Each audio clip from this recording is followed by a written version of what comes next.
Ingatan ninyo ang inyong sarili at ang buong kawan na sa kanila'y ginawa kayo ng Espiritu Santo na mga obispo upang pakanin ninyo ang iglesia ng Diyos na binili niya ng kanyang sariling dugo. Yan po ang nasa Biblia. Ngayon, sa kasamaang palad, may nagsali ng Biblia, iniba. Ang inilagay, Iglesia ni Cristo, yung si Lamsa.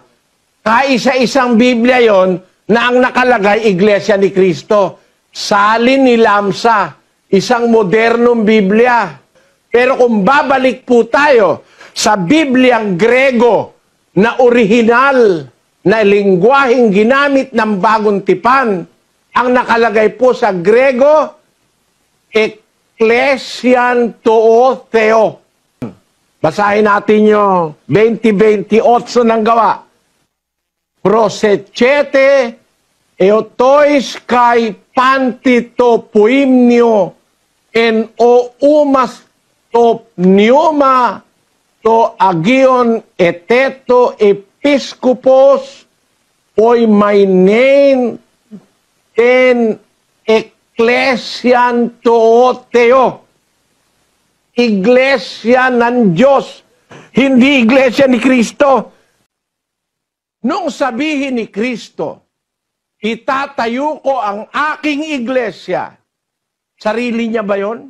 Itatayo niya? Sapagkat ako'y hindi nagsasalita na mula sa aking sarili, kundi ang Ama na sa akin ay nagsugo, ay siyang nagbigay sa akin ng utos kung ano ang dapat kong sabihin at kung ano ang dapat kong salitain. At nalalaman ko na ang kanyang utos ay buhay na walang hanggan. Ang mga bagay na sinasalita ko ay ayon sa sinabi sa akin ng Ama, gayon ko sinasalita. Nagsasalita si Kristo galing sa Ama. Kaya nung sabihin niya, itatayo ko ang aking iglesia, salita ng Ama yon.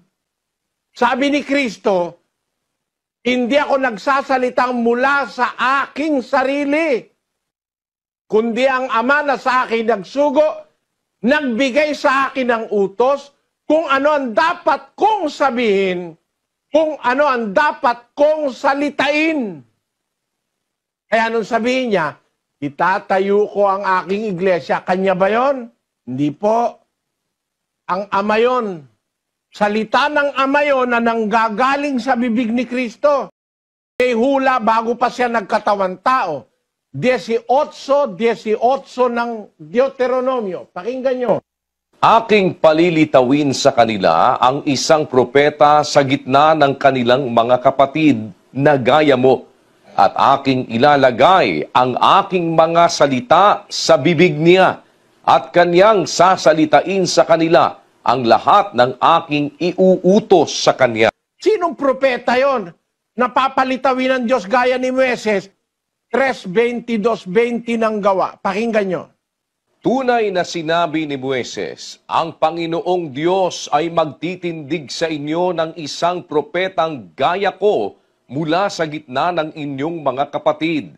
Siya ang inyong pakinggan sa lahat ng mga bagay na sa inyo'y sasalitain niya.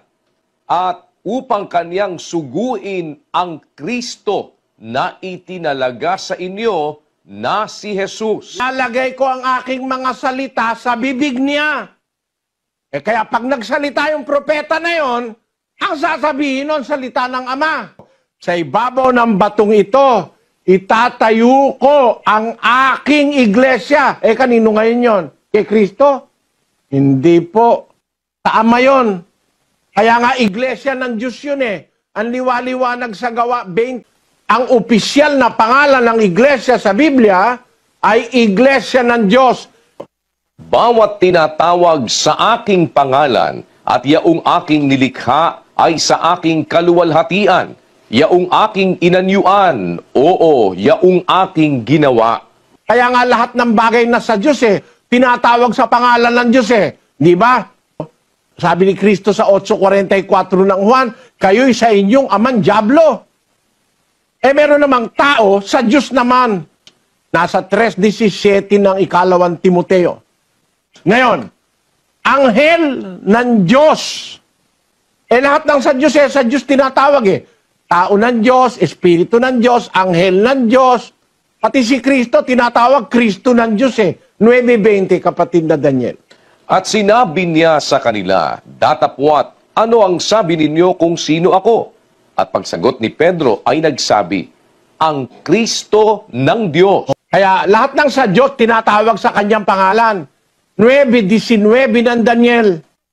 O Panginoon, dinggin mo. O Panginoon, patawarin mo. O Panginoon, iyong pakinggan at gawin. Huwag mong ipagpaliban, alang-alang sa iyong sarili, o Diyos ko, sapagkat ang iyong bayan at ang iyong mga tao ay tinatawag sa iyong pangalan.